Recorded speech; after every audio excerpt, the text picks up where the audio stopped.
신앙생활을 열심히 하는 한 여자 집사님이 있었습니다. 모든 일에 적극적이고 기도와 전도도 잘했어요. 그러나 남편은 한 달에 한 번 겨우 교회 나오는 정도였습니다. 아내가 교회 가자고 하면 죽은 사람의 소원도 들어준다는데 그런 마음으로 겨우 따라와서 예배 시간 내내 졸다가 집에 가곤 했습니다. 아내는 마음이 아팠습니다. 어떻게 해서든지 남편이 은혜를 받아야 될 텐데 고민하던 중에 유명한 목사님이 부흥회 강사로 오신다는 소식을 듣고 잘됐다, 이번 기회에 남편에게 은혜를 받게 하자라고 마음을 먹습니다. 부흥회가 열리자 남편을 잘 달래서 교회로 데리고 갑니다. 여자 집사님은 은혜 받고 기뻐하는데 남편은 계속해서 졸기만 하는 것입니다. 속상했지만 다음날 또 부탁해서 남편을 데리고 교회에 갑니다. 앞자리에 앉으면 졸지는 않겠지, 그 생각에 맨 앞자리에 앉았는데 남편은 여전히 졸고만 있는 것입니다. 부흥회가 끝나고 집으로 돌아오는 길에 아내가 참다 못해 한마디를 합니다. 아니, 어떻게 그렇게 맨 앞자리에서 졸아요? 은혜도 못 받고 원망의 말을 쏟아냅니다. 그러자 남편이 정색을 하고 묻습니다. 아니, 은혜 받으면 어떻게 되는 것인데 당신이 받은 은혜가 뭔지 한번 내놔봐. 나 그런 은혜 별로 탐탁지 않아. 그 말을 들은 여자 집사님은 말문이 막혔다 그래요. 여러분, 남편이 왜 그런 말을 했을까요? 은혜 받았다면 뭔가 변화가 일어나야 되는데 그 집사님은 그동안 남편에게 잔소리만 해댄 것입니다. 은혜가 입에만 있었지 삶 속에는 전혀 없었던 것이지요. 사실 남편이 거부한 것은 은혜가 아니라 변화가 없는 아내의 모습이었던 것이지요. 여러분, 우리가 받은 은혜가 삶으로 나타나지 않는다면 우리가 어떻게 복음을 전하는 사명을 감당할 수가 있을까요? 인도 건국의 아버지라고 불리우는 간디에 대한 이야기를 읽어보았습니다. 간디는 예수님의 삶에 크게 감동을 해요. 간디의 비폭력주의는 예수님의 산상수훈에서 영향을 받은 것입니다. 젊은 시절 영국으로 유학 갔던 간디는 기독교 신앙에 대하여 진지하게 고민을 했고 기독교로 개종할 것을 생각하면서 교회를 찾아가기도 했습니다. 그러나 기독교로 개종하지는 않았습니다. 그는 말하기를, 나는 예수님을 좋아하지만 기독교인들은 싫어한다. 왜냐하면 그들은 그들이 믿는 예수님과 너무나도 다르기 때문이다.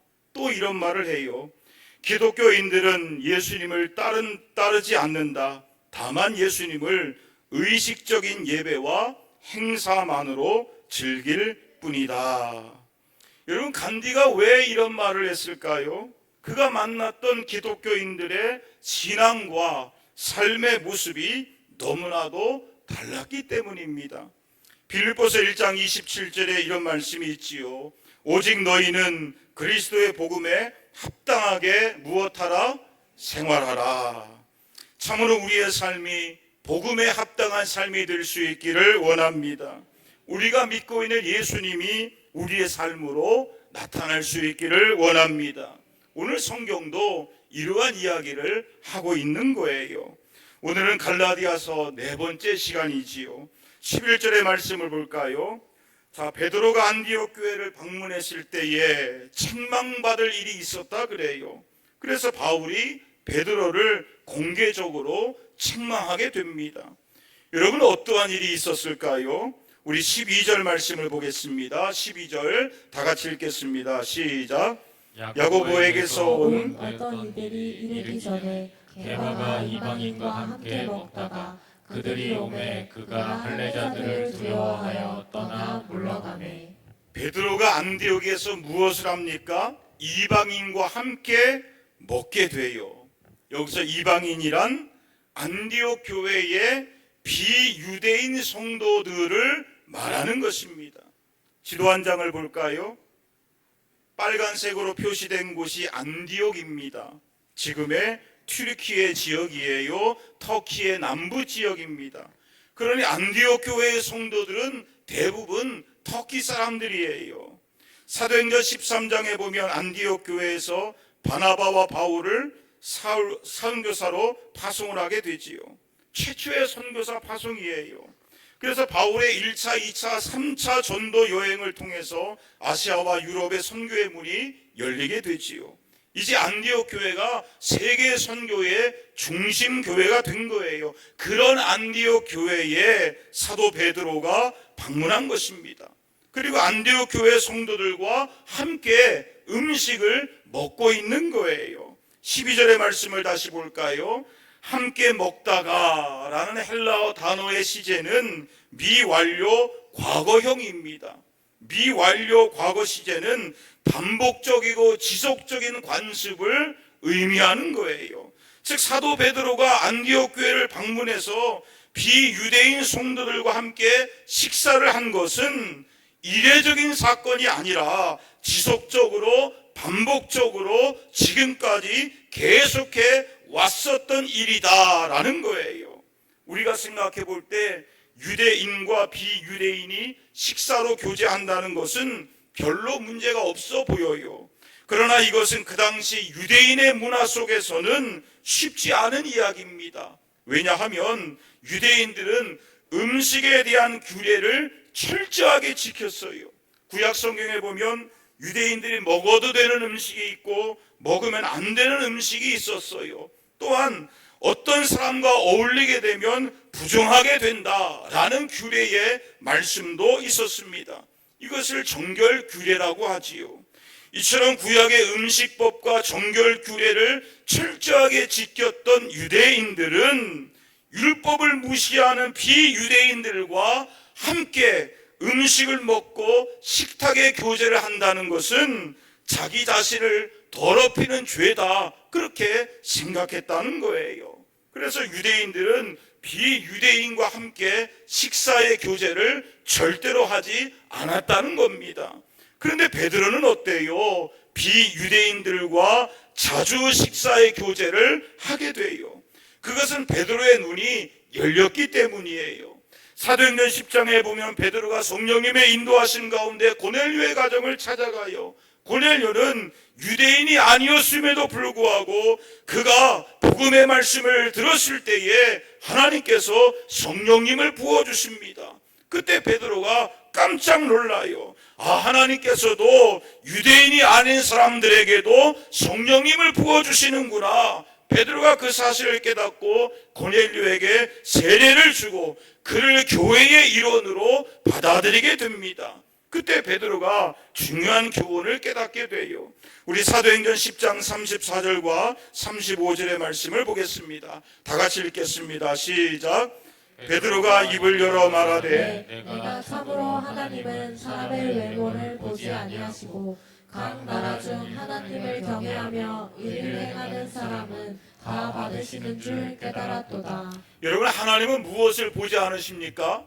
외모를 보지 않으시는 줄로 믿습니다. 그 사람이 유대인이건 유대인이 아니건 부자건 가난하건 많이 배웠건 못 배웠건 그 외적인 조건에 따라서 하나님께서 사람을 차별하지 않는다는 거예요.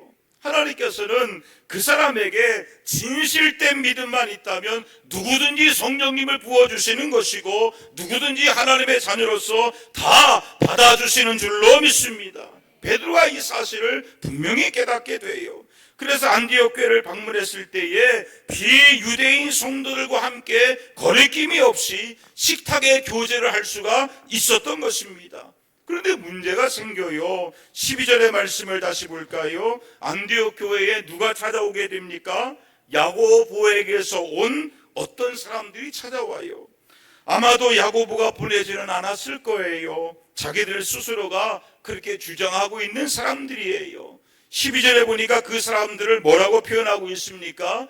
할례자들이라고 표현하고 있습니다. 즉 그들은 예수님만 믿으면 안 된다, 할례 받아야 구원받을 수 있다, 구약의 율법을 지켜야 구원받을 수 있다, 그렇게 주장하고 있는 사람들이에요. 그런데 이 사람들이 안디옥 교회에 왔을 때에 베드로가 어떻게 합니까? 비유대인 성도들과 함께 식사를 하다가 그들을 두려워해서 그 자리를 떠나가게 되었다라는 거예요. 근데 12절에 떠나 물러가매라는 단어가 시제로서 미완료 과거형이에요. 즉 예루살렘에 온 할례자들을 보고 한 번 자리를 피하는 것이 아니라 그때부터 지금까지 계속해서 비유대인 성도들과 함께 식탁의 교제를 하지 않고 있다는 거예요. 여기서의 식사란 성경학자들은 주의 만찬이다, 그렇게 해석을 합니다. 초대교회 시절에는 예배 후에 주의 만찬을 했는데 그때 성찬과 공동체 식사인 애찬을 함께 병행해서 했다는 거예요. 그렇다면 여기에서 식사는 뭘 의미하는 거예요? 성찬을 의미하는 거예요. 즉 성찬을 통해서 이 사실을 확인하는 것입니다. 우리는 모두가 다 하나님의 자녀입니다. 우리는 모두가 다 예수님의 몸과 피로 구원받은 영적인 가족입니다. 우리는 예수님 안에서 하나입니다. 이 사실을 확인하는 시간이 성찬의 시간이고 식탁의 교제의 시간이었어요. 아멘입니까? 그런데 베드로가 안디옥 교회의 성도들과 함께 식사하지 않아요. 함께 성찬을 나누지 않습니다. 오히려 피한다라는 거예요. 이것은 무엇을 의미하는 거예요? 우리는 하나가 아니다. 당신들은 하나님의 자녀가 아니다. 당신들은 할례받지 않았기 때문에 구원받을 수 없다. 이런 뜻으로 충분히 오해할 수 있는 상황이다 라는 거예요. 이것은 복음의 진리를 수호하고 전파해야 될 사명이 있는 사도가 마치 유대주의자인 것처럼 행동하고 있는 거예요. 즉 베드로가 알고 있는 복음의 진리와 전혀 일치되고 있지 않는 행동이다 라는 것입니다. 그렇게 베드로가 식사의 교제를 나누지 않게 되자 어떠한 일이 일어나게 되었을까요? 13절 말씀을 보겠습니다. 13절 다 같이 읽겠습니다. 시작. 남은 유대인들도 그와 같이 외식함으로 바나바도 그들의 외식에 유혹되었느니라. 베드로가 식사의 자리에서 일어나니까 누구도 같이 일어나요? 같이 있었던 유대인 성도들도 일어나는 거예요. 그리고 바나바까지도 그 자리에서 일어나게 됩니다. 여러분, 바나바가 누구예요? 사도 바울과 함께 이방인들에게 복음을 전했던 최초의 선교사입니다. 또한 바울과 함께 안디옥 교회에서 목회했던 사람이에요. 안디옥 교회의 그 터키 사람들에게 복음을 가르쳤던 사람이에요. 바나바가 뭐라고 복음을 가르쳤을까요? 여러분이 유대인이 아니라 할지라도 예수님만 믿으면 구원받을 수 있습니다. 우리는 예수님 안에서 하나입니다. 이런 말씀을 가르쳤던 사람이 바나바였어요. 그런데도 바나바가 베드로의 행동을 따라했다는 것입니다. 여러분, 이 사건이 안디옥 교회 성도들에게 얼마나 큰 충격을 주었을까요? 그 당시 베드로의 위치는 대단한 위치였어요. 예수님의 수제자요, 교회의 수장입니다. 그의 말 한마디 하나하나가 마치 예수님의 말씀으로 여겨질 정도로 그는 존경받고 있는 사도였습니다. 그러니 안디옥 교회의 성도들이 베드로의 만남과 예배와 성찬의 교제와 식사의 나눔을 얼마나 사모했을까요? 그런데 갑자기 베드로가 어떻게 하는 거예요? 안면몰수하는 거예요. 갑자기 너희들은 유대인이 아니기 때문에 함께 식사할 수 없다, 이렇게 나오는 것입니다. 그러니 안디옥 교회 성도들이 얼마나 큰 충격을 받았을까요? 이게 무슨 일인가? 지금까지 우리에게 예수님 안에서 하나다, 그렇게 말하더니 왜 우리와 식사의 교제와 성찬까지도 거부하는 것이지? 이것은 우리가 유대인이 아니기 때문에 구원받을 수 없다, 그런 뜻인가? 이렇게 생각하면서 낙심하며 신앙까지도 흔들리게 되었던 것입니다. 그러한 모습을 보고 바울은 대단히 분노하고 있는 거예요. 왜냐하면 베드로의 행동은 더 이상 안디옥 교회 성도들을 하나님의 자녀로 생각할 수 없다는 의미이고, 동시에 지금까지 전파했던 복음을 통째로 부정하고 있는 모습이기 때문에 그렇습니다. 13절에 보면 바울이 베드로의 행동을 뭐라고 말합니까? 외식이라고 말해요. 실수가 아닙니다. 외식이라는 거예요. 여기서 외식이라는 말은 가면을 쓰고 연기하다, 그런 뜻이에요.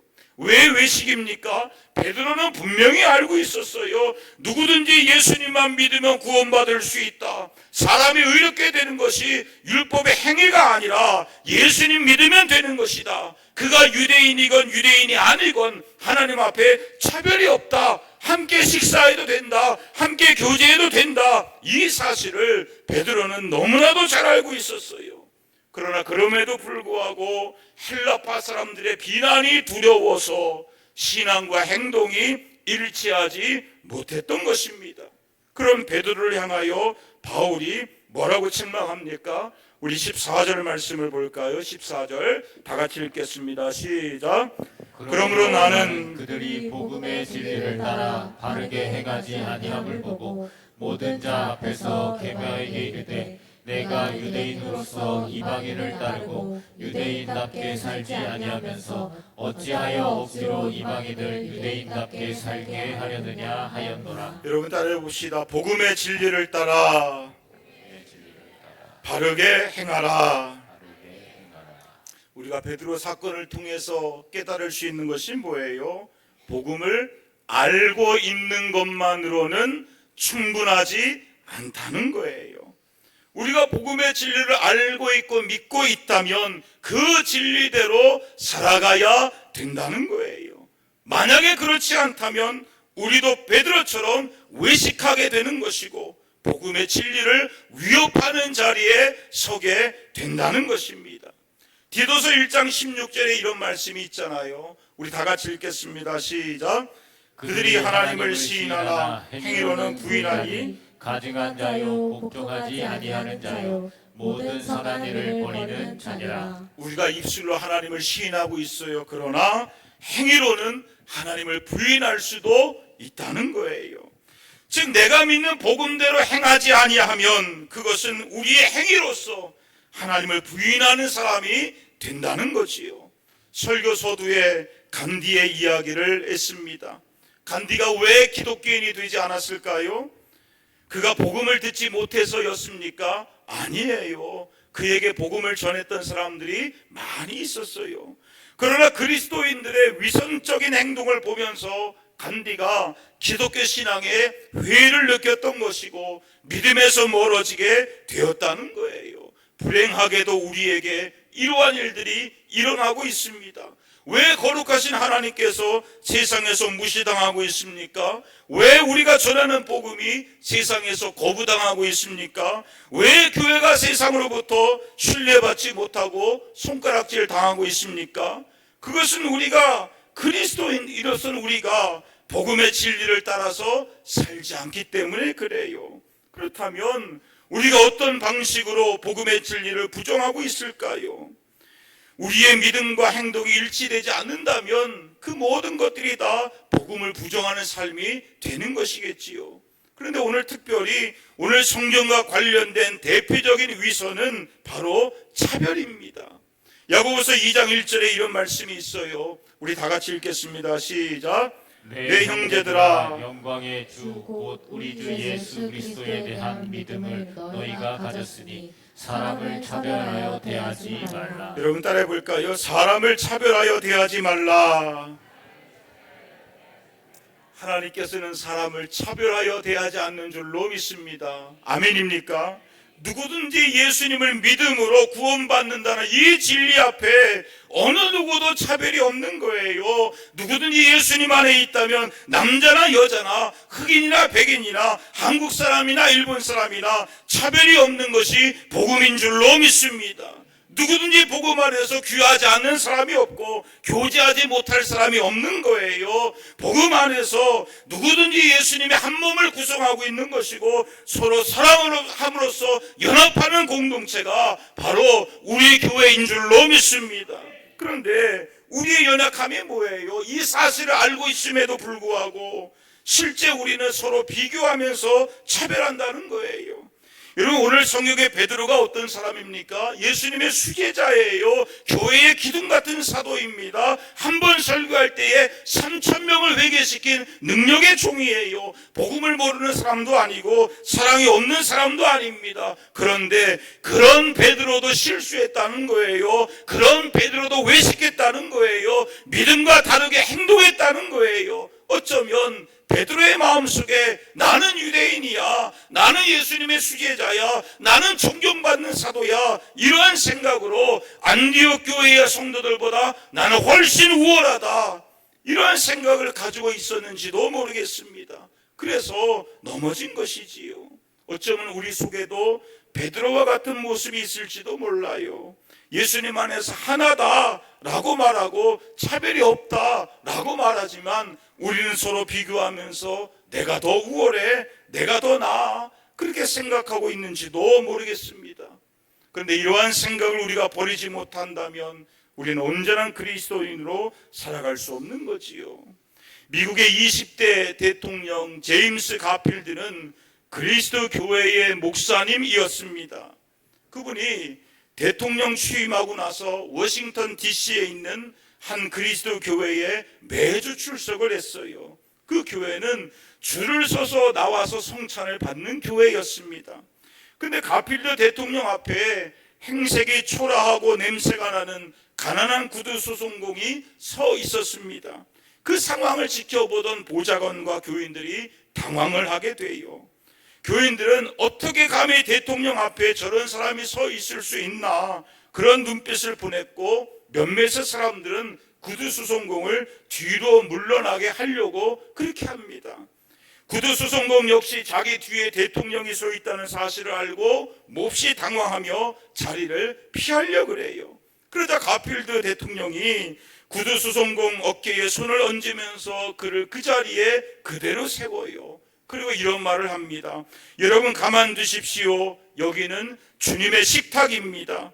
주님의 식탁 앞에서는 대통령도 없는 것이고 구두수송공도 없는 것입니다. 우리는 그저 주님의 은혜가 필요한 똑같은 죄인일 뿐입니다. 아멘입니까? 하나님께서는 사람을 외모로 보시지 않는 줄로 믿습니다. 예수님 안에서 어느 누구도 차별이 없는 줄로 믿습니다. 여러분, 또한 베드로가 왜 넘어졌을까요? 12절에 할례자들을 두려워했다라는 거예요. 여러분, 신앙은 시선의 싸움이에요. 누구를 바라보느냐, 무엇을 두려워하느냐, 여기에 따라서 우리의 신앙이 견고해질 수도 있는 것이고 넘어질 수도 있는 거예요. 베드로가 풍랑 속에서도 주님 바라볼 때에 풍랑 위를 걸을 수 있었습니다. 그러나 주님 바라보지 못하고 풍랑 바라볼 때 두려워서 물에 빠지게 되었지요. 그러므로 저와 여러분은 오직 주님만을 바라볼 수 있기를 원합니다. 잠언 29장 25절에 우리가 사람을 두려워하면 어떻게 되는 거예요? 올무에 걸리게 되는 거예요. 넘어지게 되는 거예요. 그러나 하나님 의지하는 자는 안전하게 되는 줄로 믿습니다. 하나님께서 그 사람을 지켜주시고 보호해 주시는 줄로 믿습니다. 사진 하나 볼까요? 그림 하나 볼까요? 보르무스 제국회의의 마르틴 루터라는 작품이에요. 1521년 종교개혁자 루터가 신성 로마 제국의 황제였던 카를 5세에게 소환이 됩니다. 황제는 루터에게 종교개혁에 관련된 책들을 철회하라, 그렇게 명령을 내려요. 루터는 하루 동안 생각할 시간을 달라 그렇게 요청한 뒤에 다음 날 이렇게 대답을 합니다. 나의 양심은 하나님의 말씀에 사로잡혀 있습니다.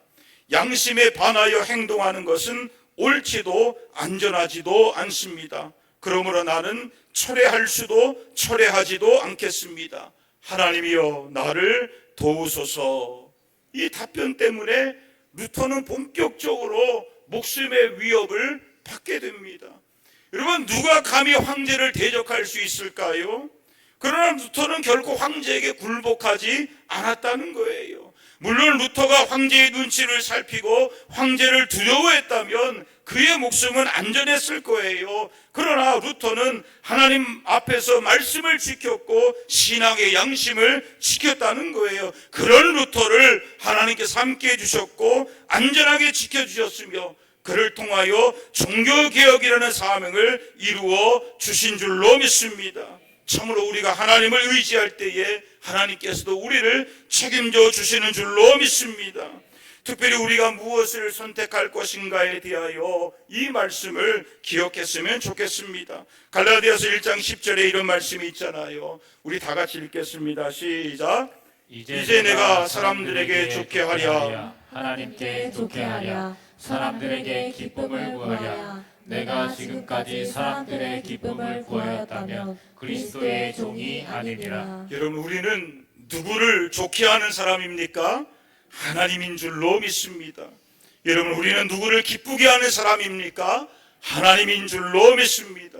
그러므로 우리가 무엇을 선택할 때 그 기준점이 오직 하나님을 좋게 하고 오직 하나님을 기쁘시게 하는 것을 선택할 수 있기를 원합니다. 결코 사람을 두려워하여 올무에 빠지는 것이 아니라 하나님을 경외하는 자리에 끝까지 설 수 있기를 원합니다. 그러면 주님이 그 인생을 책임져 주시는 줄로 믿습니다. 그 믿음과 은혜가 있기를 축원합니다. 마지막으로 루터가 왜 흔들렸고 넘어졌을까요? 그 마음속에 비유대인들에 대한 간절함을 담지 않았기 때문에 그래요. 그가 비유대인들을 향하여 조금 더 뜨겁고 조금 더 간절했더라면 결코 그들과의 식탁의 교제를 그렇게 쉽게 거부하지는 않았을 것이고 그들의 영혼 구원에 대하여 결코 가볍게 생각하지 않았을 거예요. 로마서 1장 14절과 15절에 이런 말씀이 있습니다. 이 말씀 읽고 오늘 설교를 정리합니다. 다 같이 읽겠습니다. 시작. 헬라인이나 야만인이나 지혜 있는 자나 어리석은 자에게 다 내가 빚진 자라. 그러므로 나는 할 수 있는 대로 로마에 있는 너희에게도 복음 전하기를 원하노라. 여러분 따라해 볼까요? 다 내가 빚진 자라. 사도 바울이 뭐라고 고백해요? 헬라인이나 야만인이나 지혜 있는 사람이나 어리석은 사람에게나 그들 모두에게 다 내가 빚진 자라는 거예요. 그래서 할 수 있는 대로 로마에 가서 복음 전하기를 원했다는 것입니다. 무슨 뜻이에요? 사도 바울이 그들에게 금전적으로 돈을 빌려서 빚진 자가 아니에요. 하나님께로부터 구원이라고 하는 감당할 수 없는 큰 은혜를 거저 받았기 때문에 아직 복음을 알지 못하는 자들에게 복음을 전해야 되는 거룩한 채무감, 거룩한 의무감, 거룩한 사명을 갖고 있었다는 거예요. 오늘 저와 여러분에게도 동일한 사명이 있는 줄로 믿습니다.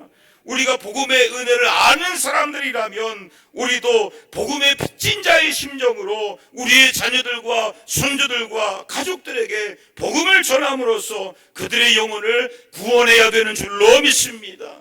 타이타닉호가 침몰할 때에 20척의 구명보트가 있었어요. 그러나 다급해진 승객들은 구명보트를 다 채우지도 않고 절반만 채우고 급히 그 자리를 떠나가게 됩니다. 수많은 사람들이 바다에 빠져가고 있는데 죽어가고 있는데 구명보트는 다시 돌아오지 않아요. 단지 14호 구명보트 한 척만 중간에 다시 돌아와서 몇몇 사람들을 더 구조했다 그래요. 여러분, 무사히 탈출한 사람들이 왜 다시 돌아오지 않았을까요? 여전히 구명보트에 빈자리가 있어요. 절반이라고 하는 채워야 할 자리가 있습니다. 그런데 그들이 왜 구조의 현장으로 돌아오지 않았고 사람들을 구조하지 않았습니까? 바로 무관심과 두려움 때문입니다. 자신은 이미 구조받았기 때문에 구조받지 못한 사람들이 아무리 바다에서 울부짖어도 무관심했다는 거예요. 사랑하는 성도 여러분, 혹시나 우리의 모습이 이와 같지는 않을까요? 구원의 방주 안에 있는 저와 여러분은 과연 복음 밖에 있는 그 영혼들에 대하여 얼마나 간절함을 가지고 있을까요? 한 영혼이라도 더 구원하기 원하시는 것은 주님의 간절한 소원입니다.